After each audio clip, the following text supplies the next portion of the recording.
Assalamualaikum warahmatullahi wabarakatuh. Hai guys, welcome to Farafems. Yeay. Masih dengan slogan yang sama ya, yainya. Oke, gemai. Alhamdulillah hari ini akhirnya setelah sekian lama, setelah sekian panjangnya ya waktu, akhirnya aku bisa lagi hadir di depan kamera. Alhamdulillah banget. Itu sesuatu yang sangat membahagiakan buat aku. Karena akhirnya bisa ketemu lagi sama kalian, dan semoga kalian yang lagi nonton video ini sehat-sehat, sehat walafiat, tidak kurang suatu apapun, dalam keadaan yang bahagia. Dan juga karena hari bulan Ramadan, semoga semua umat muslim yang sedang menjalani ibadah puasa dan ibadah-ibadah lainnya, semoga diperlancar, dimudah puasanya, lebih rajin ibadahnya, dan semoga bisa dapat berkah yang banyak di bulan Ramadan.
Oke, nah hari ini agak nggak biasa karena aku mau cerita tentang sesuatu yang sangat membahagiakan, membuat deg-degan ya, dan cukup menantang. Apakah itu? Jadi kayak udah kalian lihat di judul. Jadi alhamdulillah banget aku tuh habis dikasih amanah sama Allah. Jadi alhamdulillah sekarang aku sedang menjalani kehamilanku yang kedua. Jadi aku kebanyakan jadi ya ceritanya video ini ya. Jadi gini guys ceritanya lah, jadi lagi.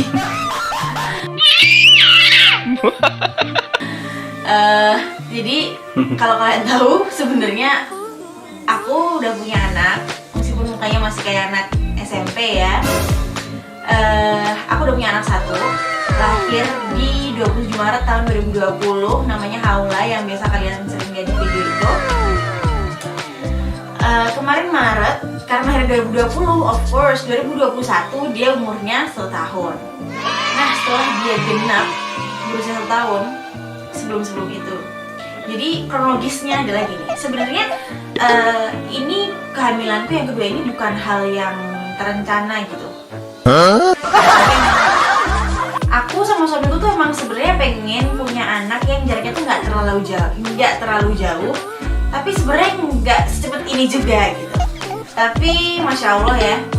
Jadi ceritanya waktu itu karena tahun lalu, Ramadan tahun lalu aku nggak puasa karena waktu itu usia Haula itu masih sekitar 1 bulan atau 2 bulanan, dan emang lagi kenceng-kenceng bangetnya menyusui.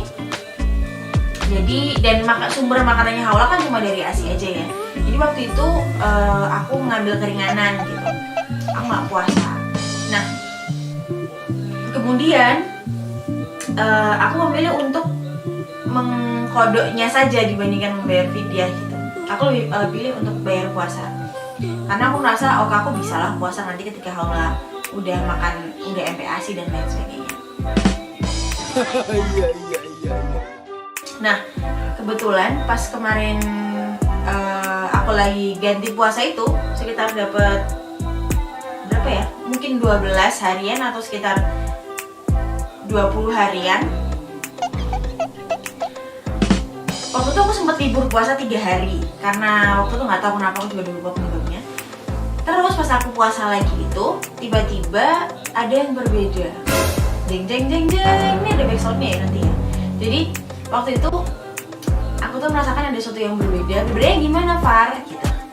Bedanya adalah waktu itu aku sahur seperti biasa kan, karena kalau aku puasa aku harus sahur karena ya masih punya bayi kan, dia juga masih minum ASI, jadi aku harus memenuhi nutrisi aku juga.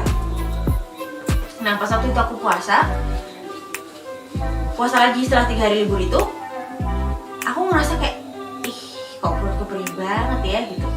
Padahal tuh biasanya kalau misal aku puasa tuh kayak ya udah kan udah makan sahur ya, maksudnya nggak perih gitu loh. Paling perih-perih itu ngerasa lapar tuh di jam-jam nanti lah, udah habis zuhur, udah sore-sore itu mungkin ngerasa lapar dan lain sebagainya. Tapi nggak pernah ngerasa yang sampai perih banget tuh, hampir nggak pernah gitu. Nah ini kayak sekitar baru jam 9-10an belum zuhur pokoknya, itu perutku tuh udah perih banget. Kayak kok perih ya, kayaknya ini gara-gara ini deh, kemarin libur puasa 3 hari jadinya perutnya nggak kebiasa lagi puasa. Ini ya udahlah aku ya udah gitu kan, kalau udah mikir kayak gitu kan ya udah ditahan aja gitu karena emang lagi puasa. Kemudian setelah itu pas lagi hari keduanya aku merasakan hal yang pas mau bangun puasa kedua lagi sahur tuh aku ngerasa kayak bangun tidur tuh kayak ya Allah perut tuh perih banget, bener-bener yang perih banget gitu, perih banget. Padahal aku tuh nggak ada mah gitu. Aku tuh nggak ada mah dan ini karena perih banget gitu. Akhirnya aku bangun sahur tuh langsung minum air panas. Aku minum dan dibentar, kenapa ya gitu kok perih banget. Padahal perasaan tadi buka juga kok gitu. Bukanya juga nggak telat. Terus ya udah, akhirnya aku minum air panas. Akhirnya aku sahur seperti biasa. Aku puasa lagi. Nah puasa itu juga sama, perutnya tuh perih banget, bener-bener perih banget. Sampai akhirnya, tapi tetap aku tahan. Hari kedua itu sampai akhirnya maghrib aku buka dong ya kan, buka aku langsung, bahkan aku buka dulu baru sholat karena emang makanannya udah tersaji. Setelah aku buka beberapa saat aku ngerasa kayak gini, duh kok perutku gak enak ya, kayak mual gitu rasanya, pengen muntah. Mual sih, mual. Orang mual tuh kan udah ada di sini gitu loh, kayak nggak enak kalau misalnya nggak dikeluarin kan. Akhirnya aku musuhan ke kamar mandi, ya udahlah dikeluarin aja, dikeluarin. Terus aku mikir pas aku lagi muntah itu gini, kan sebelum muntah tuh aku kayak bilang kok mual ya aku ya gitu. Terus kebetulan lagi ada adik-adik dan dari suami aku juga di situ. Itu wah jangan hamil. Terus aku bilang, orang haid aja belum, masa gimana mau hamil? Karena information, aku itu semenjak nifasnya Haula, aku tuh belum haid lagi sampai sekarang. Sampai sekarang. Kalau sekarang kan hamil ya, sampai sebelum hamil aku nggak haid sama sekali. Benar-benar sama sekali nggak pernah haid. Terus habis itu, nah aku mikir kalau orang nggak haid kan berarti dia belum subur ya gitu. Orang itu kembali subur tuh ketika dia sudah haid. Nah kemudian setelah kembali ke tadi yang muntah-muntah itu, pas aku muntah aku gini, oh tapi ini muntahnya bukan kayak muntah orang hamil sih gitu. Karena kan muntahnya orang hamil tuh beda sama muntahnya orang sakit. Kalau muntahnya orang sakit kan dia kayak masih bisa dikontrol, tapi kalau orang hamil tuh nggak bisa, harus keluar semua gitu. Apa yang dia nggak suka, nggak cocok itu benar-benar harus keluar, sampai kadang tuh sini tuh sakit gitu. Oh ini bukan muntahnya orang hamil sih, aku bilang kayak gitu. Tapi karena jiwa penasaranku sangat tinggi, akhirnya aku beli test pack gitu kan, iseng-iseng gitu. Terus aku nih beli test pack nih udah kan 2. Terus langsung lah aku waktu itu malam-malam aku langsung kamar mandi, aku langsung pipis, aku langsung buang air, terus aku langsung masukin tuh test packnya, terus aku langsung terus pas aku lihat test packnya, karena aku juga pernah tuh test pack waktu itu di haul pas berapa bulan gitu, aku enak badan karena saking parnonya takutnya hamil waktu itu, aku sampai beli test pack dan ternyata waktu itu negatif. Dan kalau negatif itu kalau temen-temen udah pernah test pack sebelumnya negatif itu biasanya garis satunya tuh agak di atas gitu. Nah pas aku kemarin tes ini aku gini, oh garisnya 1 tapi kok di bawah ya, aku gitu. Aku lihat kok di bawah udah ada garisnya, perasaan biasanya kalau negatif tuh di atas, agak ke atas gitu posisinya. Terus pas lihat kok kayak ada 2 ya, aku tuh ngeliat tuh kayak gitu kok kayak ada 2 ya garisnya gitu. Biasanya kalau negatif sih garisnya cuma 1 agak di atas tapi bersih gitu, nggak ada garis-garis bayang-bayang, garis-garis samar-samar tuh nggak ada, emang bersih cuma 1 doang. Tapi yang aku lihat ini adalah 2 garis, tapi yang 1 tuh kayak samar banget gitu loh. Samar banget. Jadi yang bawah itu yang tebel, yang atas yang samar gitu. Nah akhirnya aku ambil lagi dong itu test pack satunya, aku pipis lagi, aku ambil lagi dan ternyata hasilnya sama. Akhirnya aku suruh lagi suamiku beli, mas beli lagi dong 3 gitu. Akhirnya aku beli lagi, aku pakai yang itu juga, satunya oke deh, satunya besok bangun tidur gitu. Karena kan emang katanya lebih efektif tuh pas bangun tidur ya. Akhirnya ya udah, aku coba tuh akhirnya keempat-empatnya test pack yang aku coba malam itu tuh hasilnya sama. Hasilnya tuh 1 tebal dan 1 samar gitu. Sebenarnya aku dalam hati udah tahu ini sih kayaknya hamil beneran gitu, karena ya kalau test pack kalau misalnya dia nggak hamil dia bersih, benar-benar bersih, cuma 1 garis doang dan itu, tapi ini tuh sama.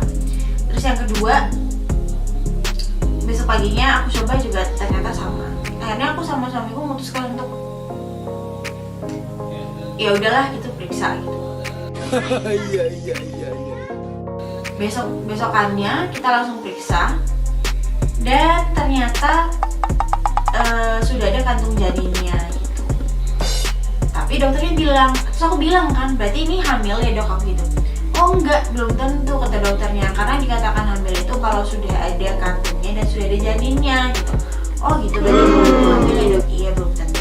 Tapi oke, aku pulang dengan membawa kabar itu, tapi maksudnya aku juga tapi kan kalau misal orang nggak hamil kan nggak ada kantung hamilnya gitu. Terus akhirnya dengan ketidakyakinan itu dokternya juga suruh bilang balik lagi ya 2 minggu lagi gitu. Dengan berbekal ketidakyakinan itu akhirnya aku memutuskan untuk ayo deh mas periksa lagi ya, kita periksa lagi. Oh bukan hanya itu deh, karena aku ngerasa aku tuh perutku tuh perih banget, benar-benar perih banget nget setiap saat. Kayak aku habis makan pagi tiba-tiba siang udah perih lagi. Maksudnya sebelum jam makan pun tiba tuh udah perih lagi gitu loh. Jadi aku ngerasa kayak aduh itu sakit banget perutnya gitu. Nah setelah waktu itu periksa ke dokter yang pertama tuh aku puasa lagi gitu. Tapi ternyata kayak nggak kuat gitu loh. Akhirnya yaudahlah mas yuk periksa lagi yuk, minta obat gitu. Kalaupun memang nggak hamil atau ngambil nggak apa, tapi minta obat buat ini biar nggak perih gitu. Akhirnya aku periksa lagi. Ternyata semingguan setelah itu aku periksa lagi, karena masih ada, terus pas dilihat tuh masih cuma kantong doang sama dokternya. Terus tapi dokter yang ini tuh bilang, kan suamiku nanya, jadi dok ini hamil apa enggak gitu. Terus dokternya bilang, loh Pak, ya alhamdulillah selamat, ini beneran hamil gitu. Karena kan memang kalau orang hamil itu yang pertama menebal dulu janin rahimnya, kemudian setelah itu terbentuk kantung janin, habis itu baru ada janinnya di usia 8-12 minggu kayak gitu. Oke. Oh gitu dok, iya. Jadi nanti di usia 8 minggu periksa lagi ya, kontrol buat lihat janinnya ada atau enggak. Kayak gitu. Akhirnya oh ya udah deh, terus pulang dikasih obat. Dan periksa ketiga kalinya, alhamdulillah beneran ada janinnya. Jadi masya Allah gitu, maksudnya antara bahagia, deg-degan juga karena pas waktu mendekati haula 1 tahun itu, haula itu berat badannya tuh pas lagi turun kayak 8, misalnya dia 9, itu tuh 8,5. Aku juga khawatir karena kan gimana ya, takutnya dia stunting dan lain sebagainya. Tapi alhamdulillah setelah dikonsul sama dokter anak, ternyata nggak apa-apa, anaknya baik-baik aja, perkembangannya alhamdulillah baik juga, dan dapat kabar mau punya adik juga. Ya udah, alhamdulillah, disyukurin. Karena apapun itu, terlepas bagaimanapun kondisinya, tetap ini tuh adalah nikmat gitu, maksudnya nikmat dari Allah, dan dia nggak semua orang bisa dapet juga gitu. Iya. Karena kalau menurutku anak itu adalah hak prerogatif Allah gitu. Maksudnya mau sekencang apapun kita usaha, mau kita bikinnya tiap jam pun ya, kalau Allah emang belum ngasih ya belum. Allah lah yang paling tahu kapan sih saat yang tepat gitu untuk kita diamanahi titipan itu gitu, titipan yang satu itu. Jadi menurutku meskipun ya kalau dalam kacamata medis, kalaupun dalam kacamata manusia, ih kok cepet banget sih punya adeknya gitu, kan kasihan kakaknya, kan kasihan ininya. Tapi ya sekali lagi gitu, maksudnya ya secara medis juga aku sebenarnya belum subur gitu, maksudnya karena aku belum haid. Tapi ternyata alhamdulillah dikasih gitu. Ya namanya skenario Allah ya. Allah mah tinggal kun fayakun jadi gitu. Nah kita kan manusia kan nggak tahu, kita kan hanya ditugaskan untuk bersyukur, menerima apapun yang memang sudah ditakdirkan sama Allah gitu. Jadi ya sudah.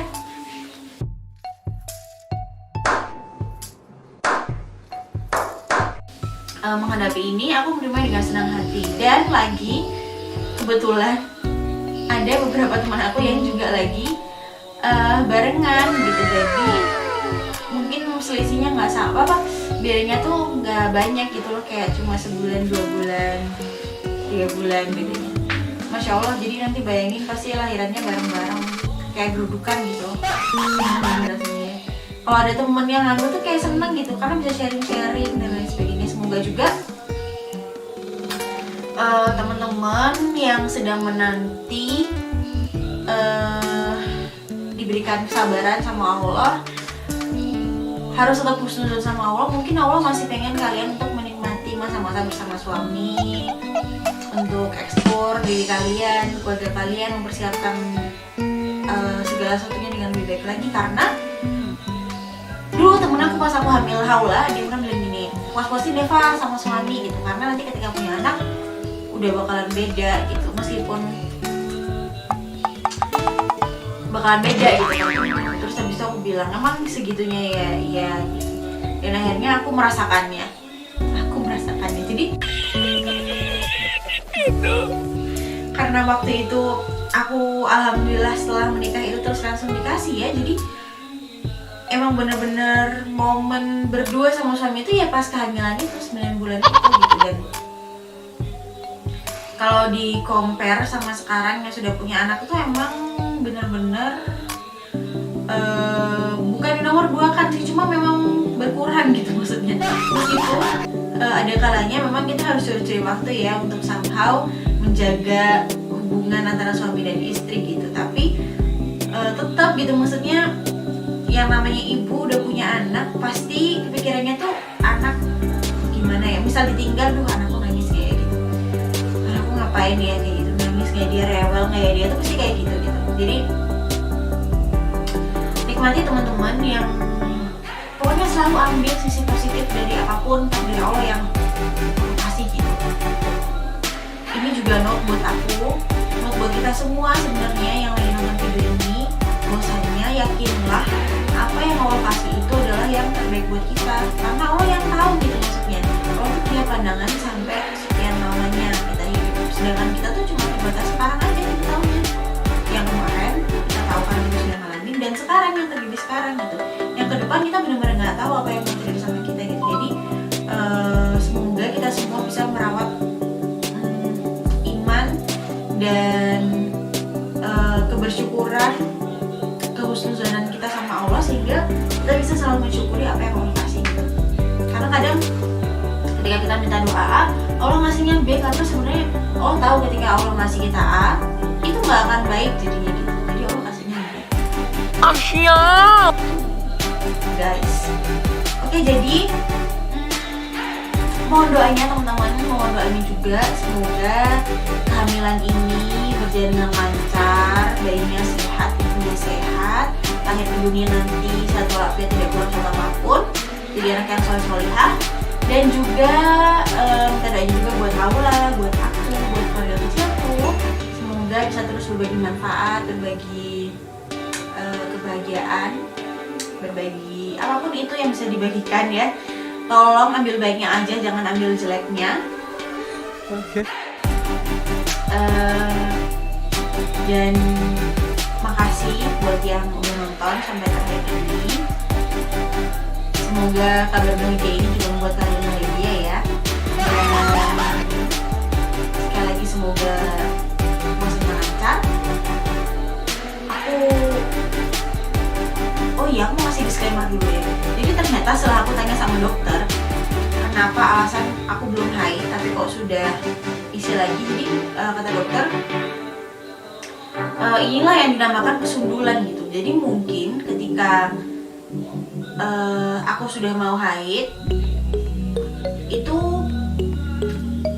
ternyata diisi gitu, jadilah gitu, nggak sempat haid deh akhirnya, udah jadi duluan. Tapi dan juga kata dokternya sebenarnya nggak haid itu tidak jadi parameter kalau misal kamu itu nggak subur gitu loh. Jadi ketika 6 bulan pertama kamu menyusui, kamu nggak akan haid, atau misal kamu memang ada KB alami namanya, ketika ibu melakukan DBF, direct breastfeeding, selama 6 bulan pertama teratur, itu akan memicu hormon yang membuat jadi yang fungsinya adalah sebagai KB alami gitu loh. Tapi setelah 6 bulan itu udah nggak bekerja lagi karena si adik sudah makan MPASI. Itu disclaimernya ya. Jadi disesuaikan lah sama kebutuhan kalian ya. Kalau misalnya kalian merasa, oh aku pengennya mendidik anakku selama 2 tahun full, aku mau KB dulu lah gitu, atau dengan ada alasan-alasan medis aku mau KB dulu lah dan lain sebagainya, itu up to you guys. Kalian yang bisa, kalian dan keluarga kalian yang bisa menentukan apa langkah-langkah yang harus kalian ambil gitu. Iya. Jadi kalau gitu aku sudahi dulu video ini. Makasih banget yang udah nonton sampai terakhir. Jangan lupa klik tombol subscribe, nyalain lonceng notifikasinya, like dan share kalau misalnya video ini bermanfaat. Sekali lagi terima kasih, semoga puasanya lancar. Assalamualaikum warahmatullahi wabarakatuh.